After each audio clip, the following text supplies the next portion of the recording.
Assalamualaikum warahmatullahi wabarakatuh. Yang saya hormati seluruh pemirsa podcast Wawasan Pendidikan Cabang Sisaran, khusus seksi SMA.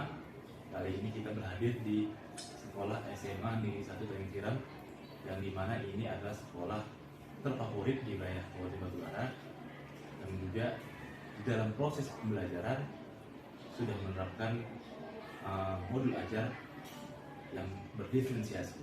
Karena sekarang ini kita tahu dari Kementerian Pendidikan sampai jajaran satuan pendidikan di bawah, bagaimana bisa peserta didik menggunakan ataupun mengaplikasikan. Nah, untuk itu kita akan mengulas lebih banyak kepada ibu kepala sekolah. Ini masih muda, energik. Jadi kita di wilayah Cabang Sisaran ini harap dengan adanya pemberitaan ataupun info dapat menginspirasi rekan-rekan kepala sekolah yang lain untuk dapat berbuat, dapat berinovasi, dan dapat bisa menunjukkan Sumatera Utara pendidikan yang bermartabat. Selamat pagi Bu.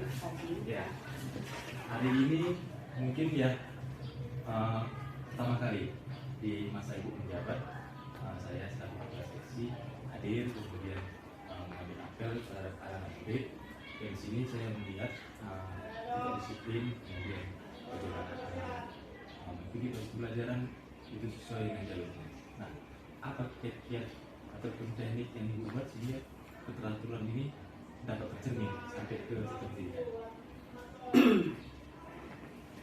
Yang pertama kita lakukan kedisiplinan yang berbasis dengan kurikulum merdeka.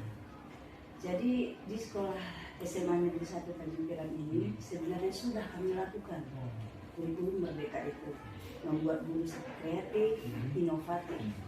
Jadi sehingga setiap apel pagi itu kami terapkan agar anak-anak berkarakter, seperti bersolawat pagi, kemudian zikir, kemudian cinta tanah air. Ya, jadi kurikulum merdeka itu merupakan berbasis dengan kurikulum merdeka Pancasila, menerapkan gotong royong, kebersihan, kemudian santun terhadap guru. Ya, kemudian setiap paginya guru itu menyambut siswanya datang. Kemudian intinya adalah kedisiplinan. Berarti kalau kita perhatikan memang dengan kiat-kiat khusus tadi, apalagi sekarang pemerintah juga belajarnya bagaimana kurikulum mereka itu menciptakan sesuai dengan profil pelajar Pancasila. Nah, beberapa hari lalu kita melihat Kepala Dinas Pendidikan Provinsi Bapak Dr. Haji Asden SPMK itu membuka kegiatan Jambore Profil Pelajar Pancasila. Nah, kalau menurut pengetahuan Ibu, kira-kira kalau hal demikian itu dibuat di wilayah Cabang Sisaran, konsep apa yang boleh kita ambil untuk pasangan hidup tersebut? Ya, kalau andaikan kita bersyukur jauh lebih bagus. Kami mendukung. Karena kita tahu juga Pak Cabis Cabang Kisaran itu sangat disiplin, sangat efektif dan efisien dalam melaksanakan tugas. Jadi seringkali menerapkan pada kami berbasis dengan Pancasila ini, menerapkan kurikulum belajar merdeka itu. Kemudian kedisiplinan yang paling utama. Berarti dengan kegiatan Jambore Profil Pelajar Pancasila itu selain disiplin, kemudian bagaimana bisa keseragaman, itu mesti ada diakomodir sama pimpinan juga yang efektif ya. Benar. Nah, di Tanjung Tiram ini apalagi selain gotong royong itu yang menjadikan kewirausahaan yang dieksplor kepada anak-anak, bentuk kegiatannya seperti apa aja? Bentuk kegiatan ya seperti penanaman cabai. Iya, nanam cabai. Kenapa bukan karena cabai yang harga mahal saja, bukan? Karena di dalam berbasis belajar kurikulum merdeka, anak itu harus lebih efektif. Kita tidak mengadakan teori saja, mengambilkan teori, tetapi praktek. Jadi mereka dalam pelajaran biologi, ya, mereka belajar bagaimana menanam benih, tumbuh, kemudian besar dan dewasa, pupuk apa yang harus digunakan. Jadi bukan hanya materinya saja, secara kurikulum merdeka itu misalnya semester ganjil, tapi semester 2 juga kita berkesinambungan belajar tersebut, sehingga anak-anak itu membentuk suatu karakter. Iya, berarti Bu, dengan kata lain memang kita salah satu pendukung ya, bagaimana menciptakan inflasi itu menjadi rendah. Karena dari harga 75.000 cabai dengan instruksi Bapak Gubernur dan Kepala Dinas Pendidikan Provinsi serentak seluruh Sumatera Utara, khususnya sekolah SMA dan SMK, SMP menanam cabai. Nah, ini suatu prestasi yang luar biasa. Iya. Selain cabai, kita juga Pak punya hidroponik. Hidroponik.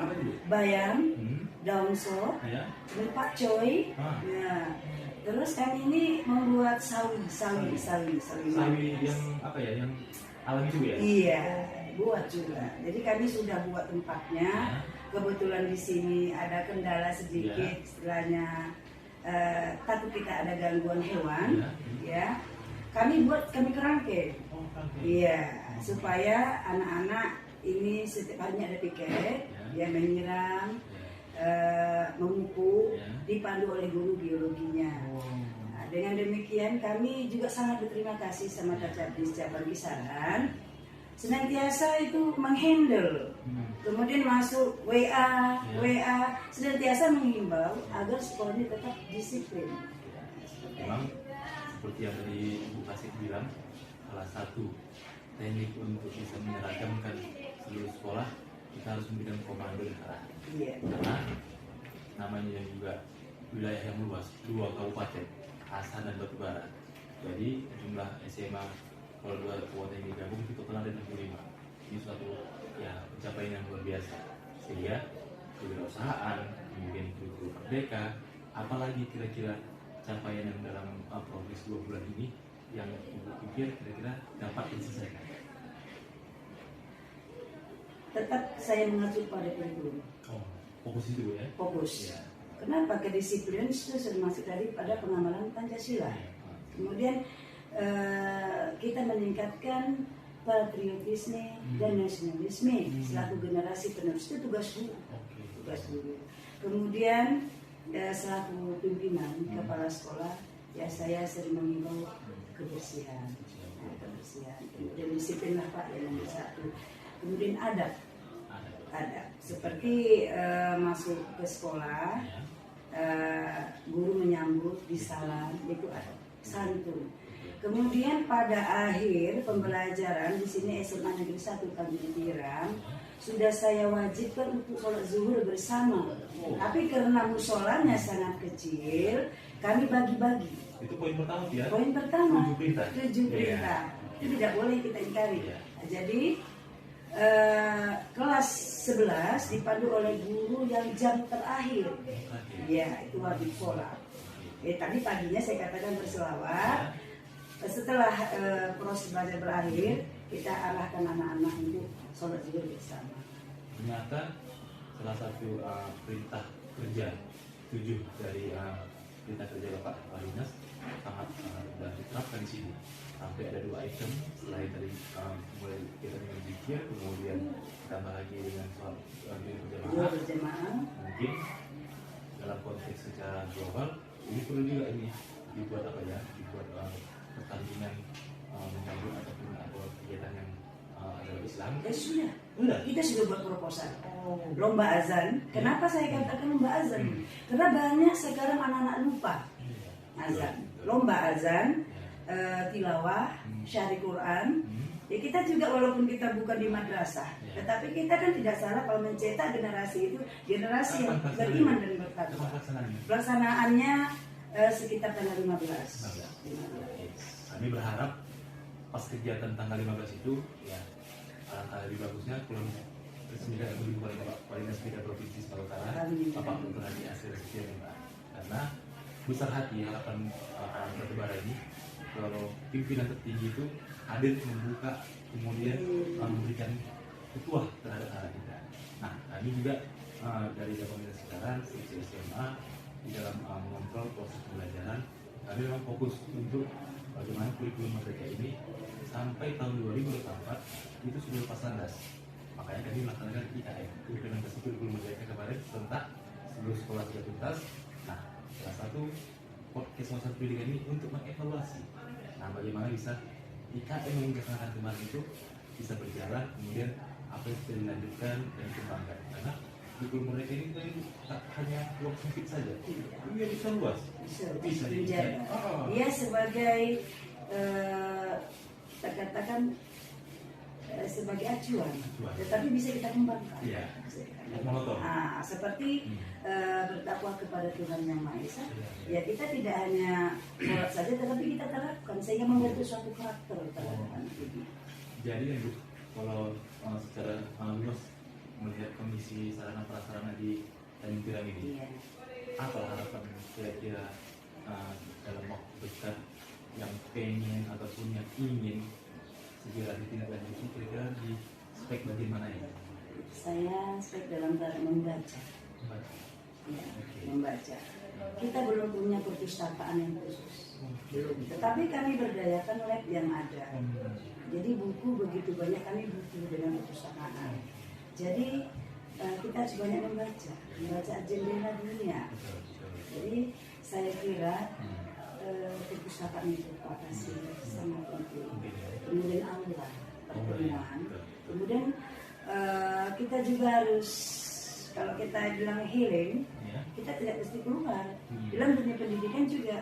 Ya, kita apa salahnya kalau kita berdrawing atau bersimpen supaya nilai jual sekolah kita juga lebih bagus. Siapa bilang Tanjung Tiram itu kampung, walaupun hanya tinggal di Kampung Lalang. Iya, Kampung Lalang. Kampung Lalang Tanjung Tiram ya. Iya, Tanjung Tiram. Tapi kami tidak sepi.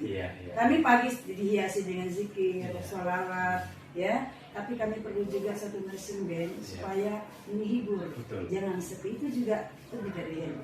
Healing itu arti jalan-jalan Pak, ya. Ya, mendekatkan diri kepada Allah juga lebih bagus. Ternyata inspirasi bagi ini ada cita-cita nursing band ada di Tanjung Tiram. Iya. Karena setiap 17 Agustus mungkin dulu pada saat sekolah ini satu Muharram bisa. Itu dengan pawai, nursing band juga mendampingi.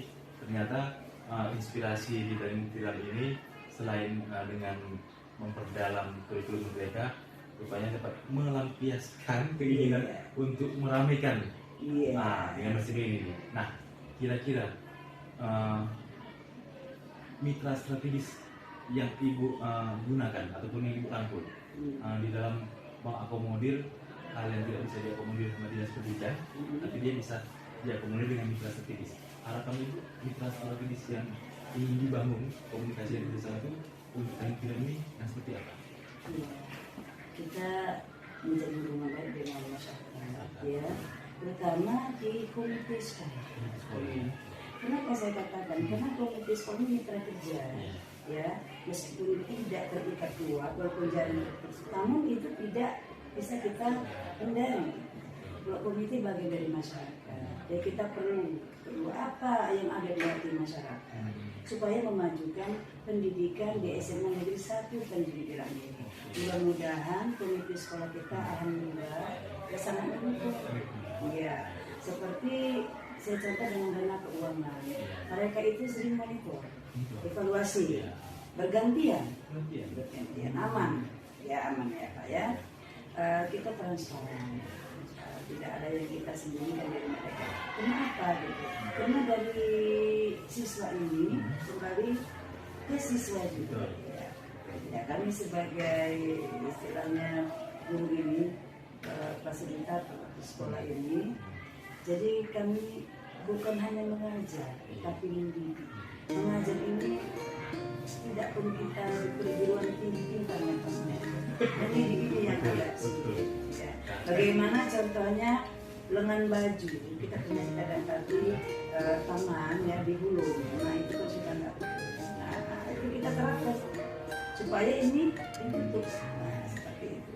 Ternyata dalam suasana pendidikan ini banyak tersimpan sisi positif yang dapat dieksploitasi kepada masyarakat dengan berbagai jadi itu bagian dari masyarakat yang ada di wilayah pendidikan, sehingga kalau kita bisa memanfaatkan mitra strategis mungkin dapat tidak semua akan bermanfaat untuk sekolah. Nah, yang paling menarik jadi buat kita lihat bagaimana transparan, akuntabel, dan juga integritas dedikasi itu menjadi satu poin untuk Tanjung Tiram menjadi lebih baik tempatnya. mungkin. Dan itu yang dapat kami sampaikan dari podcast Wawasan Pendidikan langsung dari SMA Negeri 1 Film. Semoga semua sehat selalu. Salam pendidikan.